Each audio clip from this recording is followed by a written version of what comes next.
Avatar సినిమాలో భాగంగా వచ్చిన సముద్రంలో జీవించే తెగ గురించి మనం అందరం చూసాం. మరి ఇలాంటి తెగ నిజంగానే ఉందని అంటే నమ్మగలమా? కానీ ఇది అక్షరాల నిజం.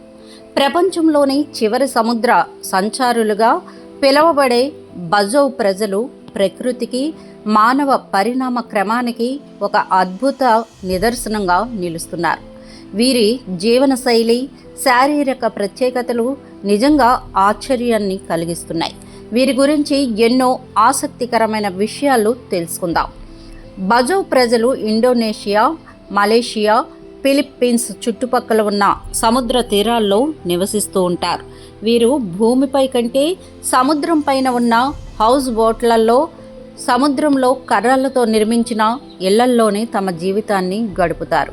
వీరు ఆహారం కోసం పూర్తిగా సముద్రంపైనే ఆధారపడతారు. కేవలం ఒక చిన్న బరువు చెక్కతో చేసిన కళ్ళజోడు సహాయంతో వీరు సముద్రంలో 200 అడుగుల లోతు వరకు సునాయాసంగా వెళ్ళగలరంటే నమ్ముతారా? ఎటువంటి ఆధునిక ఆక్సిజన్ సిలిండర్లు లేకుండా కేవలం ఊపిరి బిగబట్టి దాదాపు 5 నుండి 10 నిమిషాల పాటు నీటి అడుగున వీరు ఉండగలరు. శాస్త్రవేత్తల పరిశోధనల ప్రకారం తరతరాలుగా సముద్రంలోనే గడపడం వల్ల బజౌ ప్రజల శరీరాల్లో కొన్ని కీలకమైన మార్పులు సంభవించాయి. సాధారణ మనుషులతో పోలిస్తే వీరి శరీరంలో ప్లీహం 50% పెద్దదిగా ఉంటుంది. ఇది నీటి అడుగున ఉన్నప్పుడు రక్తంలోకి ఎక్కువ ఆక్సిజన్ను విడుదల చేయడానికి సహాయపడుతుంది.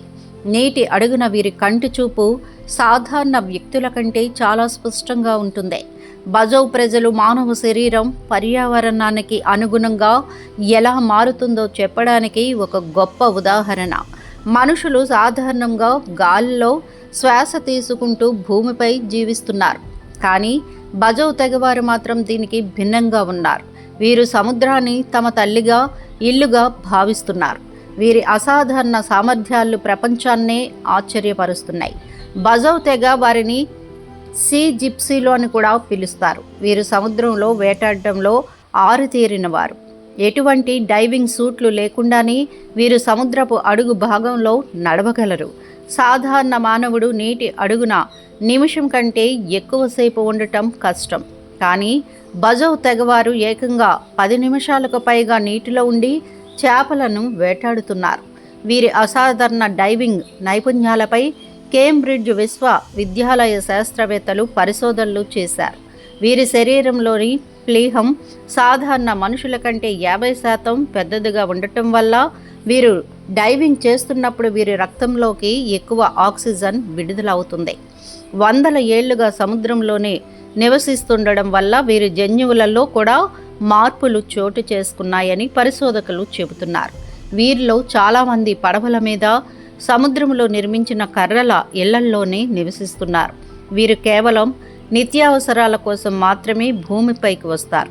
వీరు చిన్నప్పటి నుండి ఈతని నేర్చుకుంటారు. వీరి పిల్లలు నడక కంటే ముందు ఈత నేర్చుకుంటారని తెలుస్తోంది.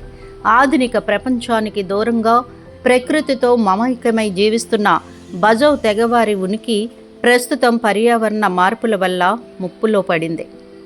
అయినప్పటికీ వారి అద్భుతమైన డైవింగ్ సామర్థ్యాలు మానవ పరిణామ క్రమంలో ఒక అద్భుతంగా నిలిచిపోతున్నాయి. మా వీడియోస్ మీకు నచ్చినట్లయితే లైక్ చేయండి, షేర్ చేయండి, ప్లీజ్ సబ్స్క్రైబ్ కూడా చేయండి.